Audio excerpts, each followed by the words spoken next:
A lot of people have been asking me questions, what's the best metal detector to buy for a beginner, right at the beginning when they're going to start metal detecting.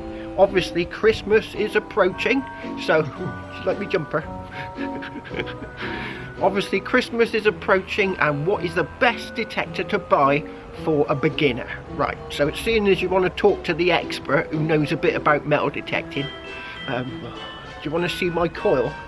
It's deconstructed at the moment, but I've got a little coil over here. There's my little deconstructed coil. 2 meters square, a real monster. So I put a video together, and it's a podcast. Now, a podcast is just talking, two people talking. So what I'm going to do is I'm going to show you some of my best finds I've ever found metal detecting. The sort of things you might end up finding if you get into the hobby. So if you're a parent looking for a metal detector, it's talking about 3 or 4 detectors, how much they cost, you know, the sort of ins and outs of how they work, and it's perfect for Christmas that's coming up. So check out the description below as well, because I'll have a document in there that you can look at and download, so that you can see everything that's in there, so that you can find out where to buy it and all that kind of thing, and all the other things that you need to know, like getting permissions, how to join clubs. The whole thing has been put together, and it shows you exactly what you need to do. So your youngster, if it is a youngster who's trying to get into the hobby, don't end up breaking the law, because you could literally get into some serious trouble if you don't know what you're doing. So yeah, click in the description below and you can download the document. Welcome to the deep dive. Today we're pulling on the wellies, grabbing a spade. It's getting a bit muddy. Exactly. Huh? We're diving into the world of metal detecting here in the UK. It's this amazing mix of history, getting outdoors, and, let's be honest, the thrill of finding something cool. It really is. And it's perfect for this time of year, you know? Fresh air, a bit of history, plus that buzz when the detector sings out. If you're thinking about getting one, maybe for Christmas or just for yourself for 2025. Good timing. Excellent timing. The beginner gear right now is just fantastic. Better than ever. Okay, so that's our mission today. Not just, listing the shiny new models. That's part of it. The fun part. But the real goal is to cut through all the noise, the different models, the tech talk, the prices, and crucially, get into the rules. Because detecting in the UK isn't like anywhere else. There are specific laws, community standards. Absolutely. We want to help you pick the right machine, sure, but also understand how to actually use it legally and responsibly once you've bought it. Right. Let's get stuck into the gear then. Section 1, the detectors themselves. For a total beginner, what are we looking for? Something easy. Definitely. Needs to be a turn-on-and-go champ, as you might say. Huh. Simple enough so you're not immediately frustrated, pulling your hair out. Been there? We all have. Yeah. But also, you want something good enough that it actually finds things and maybe has room to grow with you a bit. Okay. So, looking at what people are recommending, 2 names keep popping up for that beginner sweet spot, yeah? First up, the Minelab X-Terra Pro. Came out in 2023. That's right, the Minelab. Think of this one as refined, reliable. It costs around $349.99, give or take. And what makes it good for a newbie? It strikes a really nice balance. It's simple, but it performs well. It's got an IP68 waterproof rating. Meaning It can handle rain, splashes, even a bit of shallow wading in a stream. It's not fully submersible for deep diving, but it's tough against the elements. Plus, it has these little things, quality of life features like built-in vibration good if you're wearing headphones and a little flashlight for when it gets dark early. Handy in winter. Exactly. And importantly, it uses switchable single frequencies. So you can choose maybe 5 kilohertz, 10 kilohertz, 15 kilohertz, but just one at a time. Much less daunting than jumping straight into multi-frequency. Right. Keeps it simple to start. Okay, then the other big player, the Nokta Simplex line, specifically the Ultra. Also 2023. Ah, the Simplex. Yeah, this is the value powerhouse. Nokta really shook things up here. Price-wise, you're looking significantly lower, maybe 279 pecs to 299 pack, typically for the Ultra. And what's the big deal with the Simplex Ultra? Value, mostly, but also ruggedness. It's not just rainproof like the Minelab.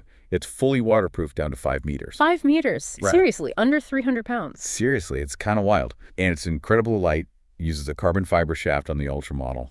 Really easy to swing all day. It feels tough, built to last. Just a worry-free machine to start with. Okay, hang on. If the Simplex Ultra is fully waterproof to 5 meters, lighter, and about 50 quid cheaper, why would anyone choose the Minelab X-Terra Pro? What's the extra money buying you? That's a fair question. It really comes down to performance polish, I'd say. The X-Terra Pro, even though it's single frequency, uses Minelab's well-regarded tech. The target ID tends to be very accurate. The recovery speed, how fast it resets after finding one target ready for the next, is often seen as very good. So it might separate targets better in busy ground. Potentially, yeah. It might give slightly clearer signals in ground with lots of junk targets mixed in with the good stuff.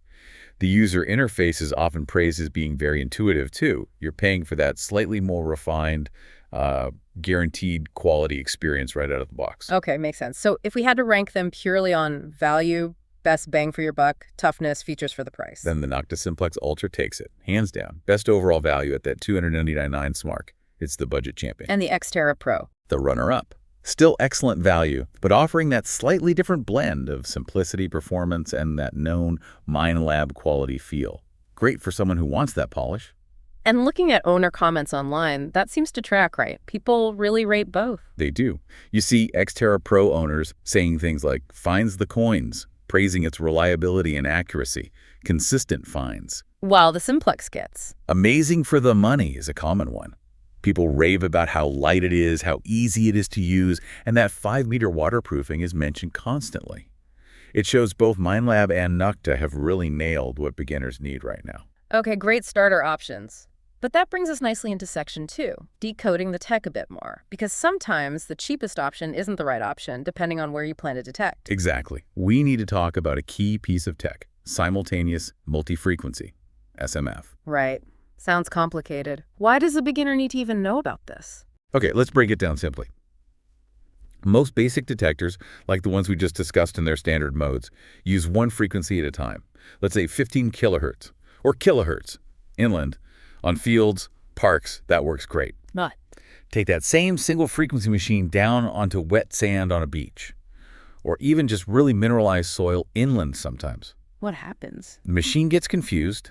The wet salt, the tiny iron particles in the sand, they're conductive.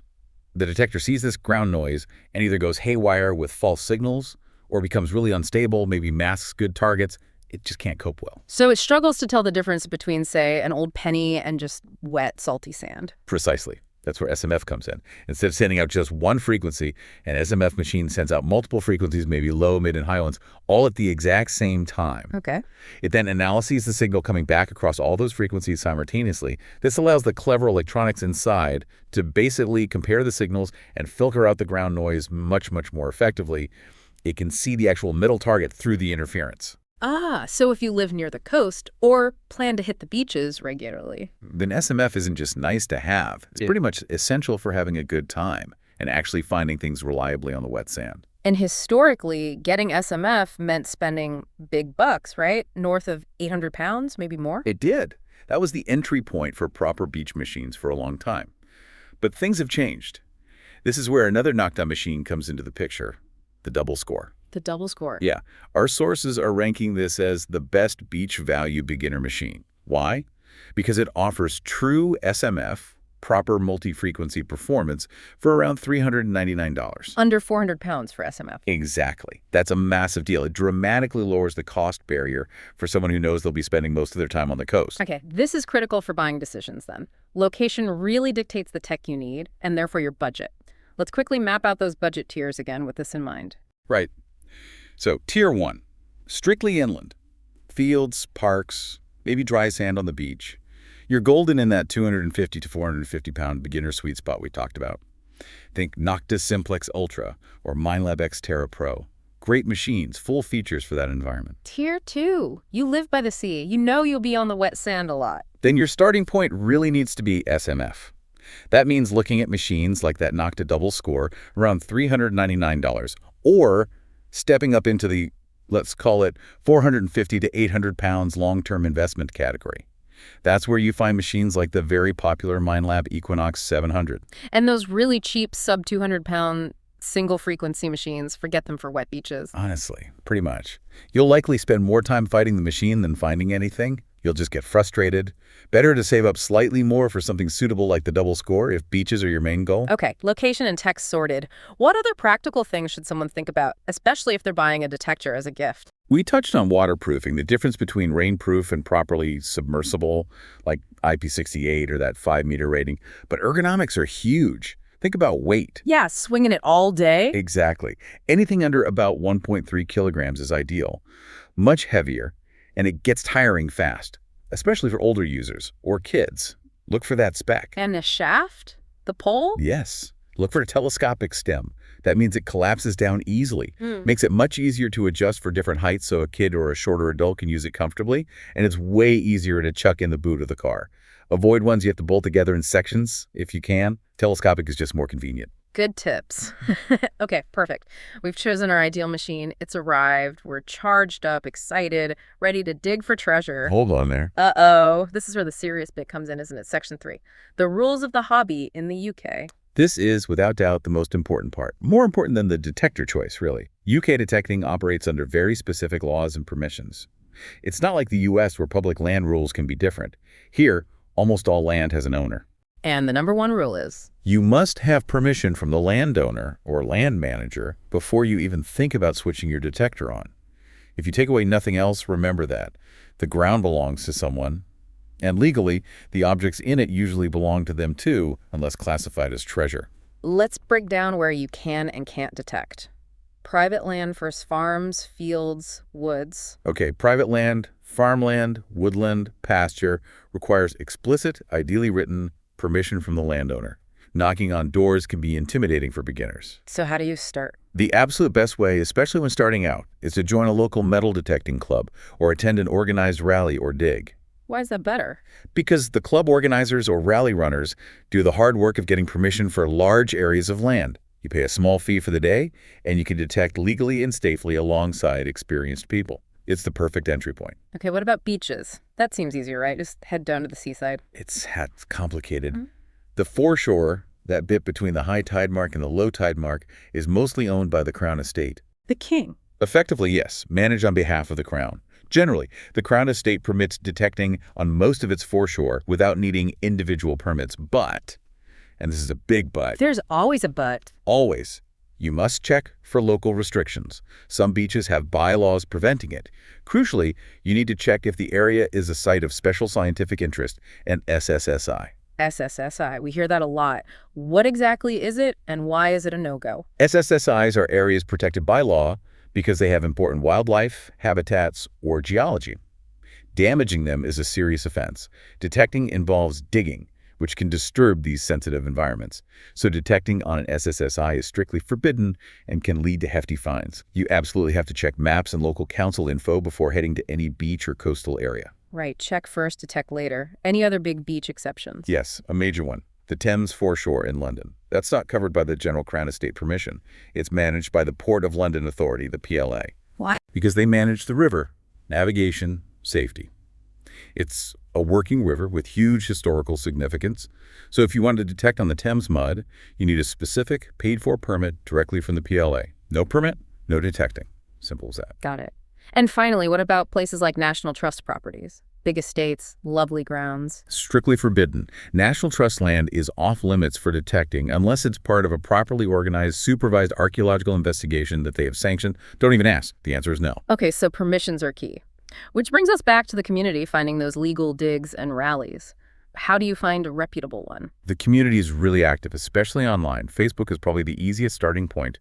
Search for things like your county metal detecting club or Metal Detecting Rallies UK. You'll find groups advertising organized events. These usually cost a bit to attend, right? Maybe £15, £20, £25 for the day? Yes, typically. That fee covers the organizer's costs and often includes a donation to the landowner or a charity. But before you hand over any money, there's a vital checklist. What should people look for to make sure it's legit? First, confirm they have written landowner permission for that specific day and those specific fields. Ask to see it if you're unsure. A good organizer won't mind. Okay. Number 2. Insurance. You must be asked to show proof of membership with either the NCMD, National Council for Metal Detecting, or FID, Federation of Independent Detectorists.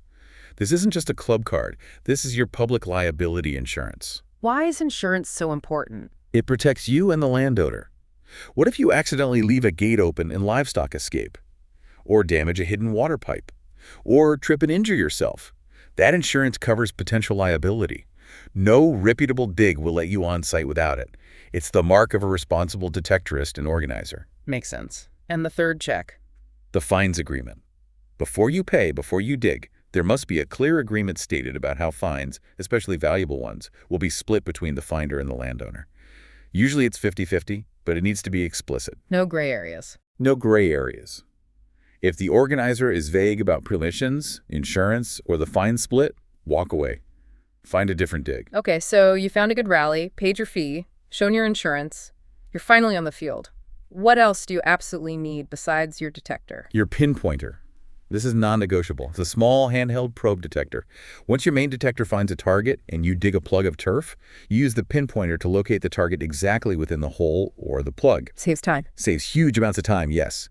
But more importantly, it prevents you from accidentally hitting a delicate, historical artifact with your digging tool. You can retrieve it carefully. Absolute must-have. What else goes in the bag? Your NCMD or FID card, obviously. A small, strong digging tool, a trowel or a specialized detecting spade, a fines pouch for your keepers, and crucially, a separate bag for the junk you dig up: ring poles, foil, rusty nails. You take all your fines and your trash home with you, but leave the field clean.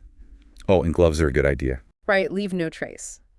Now, if someone gets really into this, wants to move beyond just club digs and maybe find their own land to detect on, where do they learn about that? That's the next level. It involves research and building relationships. For learning the ropes, there's some great literature. The books by David Villanueva are essential reading. Which ones specifically? Permission Impossible is the Bible for how to research potential sites and professionally approach landowners to ask for permission. It's an art form. And his other book, Site Research for Detectorists, teaches you how to use old maps, aerial photos, historical records to figure out where people might have lived or lost things centuries ago. So doing your homework. Absolutely. Serious detecting involves serious research and linking back to the rules. The official guidance. The official code of practice for responsible metal detecting in England and Wales. You can find it easily online, usually on the Portable Antiquity Scheme website, which is fines.org.uk. That should be your primary reference for how to behave, what your obligations are, especially regarding reporting fines. Okay, let's bring this all together. Someone's listening, maybe browsing online right now, poised to click buy for Christmas or the New Year. What are the top 2 easiest, most recommended choices we've discussed? If your absolute priority is getting the most features, the best waterproofing, and sheer toughness for the lowest price, the best overall value, then get the Nokta Simplex Ultra. And if they prefer maybe a slightly more polished feel, reliable performance, and that established brand name, even if it costs a bit more and isn't as waterproof? Then the Minelab X-Terra Pro at around is an excellent balanced choice. Great performance, easy to use, very reliable. You can't really go wrong with either for starting out inland. It really strikes me that this hobby, when done right, is so much more than just looking for treasure. It's about patience, history, being outdoors. And community, very much so. It connects you to the past beneath your feet and to other people who share that passion. Which leads us to a final thought to leave people with. We've talked a lot about rules and permissions in the UK. Yes, and there's one final layer to that, the Treasure Act. Because UK law requires that certain fines items defined as treasure based on age and metal content must be reported to the local coroner via the fines liaison officer. So finding isn't always keeping? Not necessarily, no. The key learning curve isn't just mastering the detector to find the coin or artifact. It's understanding the law of treasure. What defines it? What's your legal duty when you find something potentially significant?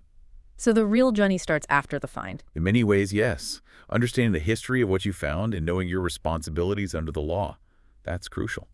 So maybe before you even dig your first hole, your very first read shouldn't be the detector manual. It should be that code of practice from fines.org.uk. Understanding what to do with the history you uncover is just as important as uncovering it.